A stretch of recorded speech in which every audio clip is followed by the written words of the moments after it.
You know that game Telephone, right? Where you whisper a message down a line of people and it just gets completely destroyed by the end? It's always good for a laugh. But what if I told you that by changing just one simple rule, you could not only make the message perfect, but you could also uncover this really profound mathematical truth about how order just appears out of chaos? Okay, let's get into it. Right. So this masterpiece of a sentence actually started as the picnic starts at 3 o'clock in the park. This is what we all expect from the game, right? Information just decays. It's funny, for sure, but it also brings up a really interesting problem. How does any idea stay coherent as it spreads through a network of people? So this exact scenario got a student named Maya really thinking. She's watching her friends play, she sees this message get totally garbled, and she's fascinated. But then her teacher, Miss Rodriguez, points out something pretty incredible. There's a whole area of math that looks at this, but it's less about why messages fall apart and more about how, theoretically, they could become perfect. And that question just flips the whole thing on its head. This is what Ms. Rodriguez asks Maya, and it completely shifts the focus from, random noise to predictable stability. What kind of rules would you need to have so that an idea doesn't just survive, but actually gets stronger and clearer as it moves through a group? This leads us into a really cool corner of mathematics called graph theory. And don't worry, we're not talking about your high school X and Y axis. In this world, a graph is just a network, basically a bunch of dots connected by lines. So think of it like a friendship map. Every person is a dot, and every friendship is a line connecting them. Mathematicians use these maps to see how stuff like ideas or information flows through a whole system. So here is the heart of it. The Chinese Whisper Theorem isn't a guess. It's a mathematical guarantee. It's not a maybe, it's not a sometimes, it's an always. It says that if every single person in a network follows one very simple rule, the whole chaotic system will, without fail, organize itself into stable, predictable groups. So chaos is just a temporary state, order is actually inevitable. And this is the role. It is so beautifully simple and democratic. There's no boss, no one's in charge, there's no grand strategy. Each person just makes a decision based on their immediate circle of friends. You just look around at your buddies, see what most of them think, and you go with that. That is literally it. Maya is so inspired by this idea, she decides to take it out of the textbook and into the real world with this super ambitious project. She's going to map the entire social network of her 300-student school to see if this math actually works. And the test? Choosing the theme for the big school festival. Her setup was just brilliant. First, she builds a digital map based on real friendships.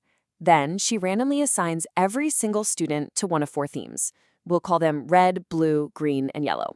And the only rule in this whole simulation is the one from the theorem. Every day, each student looks at their friends' choices and switches to whatever is most popular in their little group. Of course, not everyone's on board.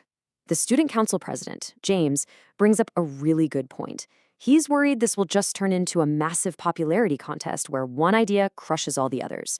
You know, the fear that we'll just end up with a single opinion and all the unique voices will get drowned out.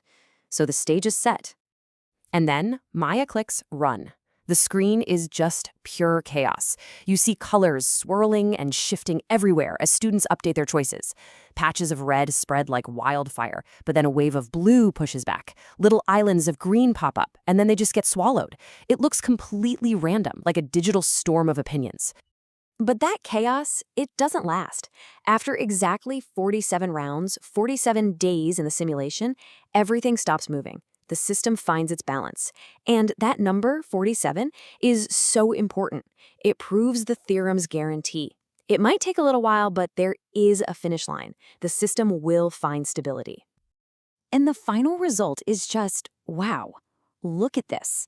On the left, you've got the starting point, a total random jumble of colors.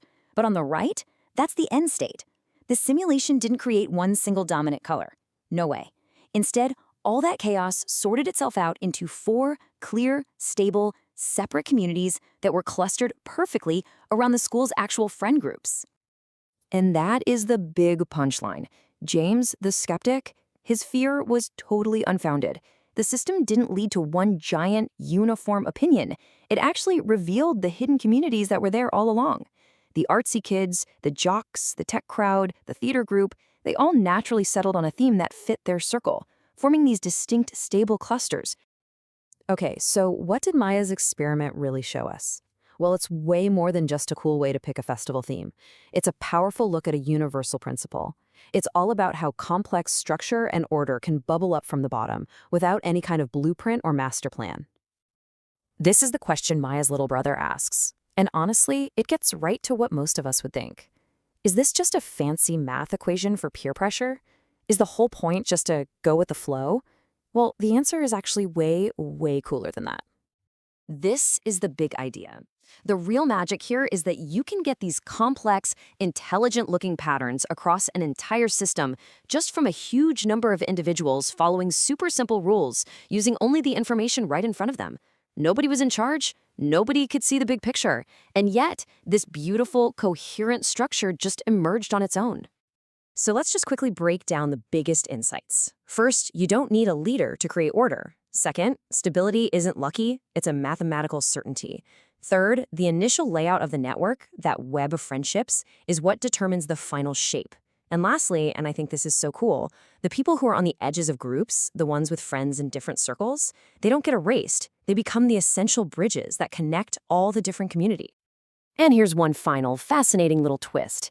If Maya had run that simulation again with a different random starting mix of colors, she might have gotten a different final map. Maybe the athletes would have split into two smaller groups this time. The point is, the theorem doesn't predict one single fixed outcome. What it promises is that whatever outcome you land on, it will be a stable one. So that kind of leaves us with this big question to think about. This idea of self-organization, it is everywhere once you start to look for it. I mean, think about a flock of birds turning in perfect unison, or a school of fish, or how different neighborhoods form in a city, or even how trends explode on the internet. It really makes you wonder, what other complex systems in our world are just the result of a million simple local rules all playing out at once?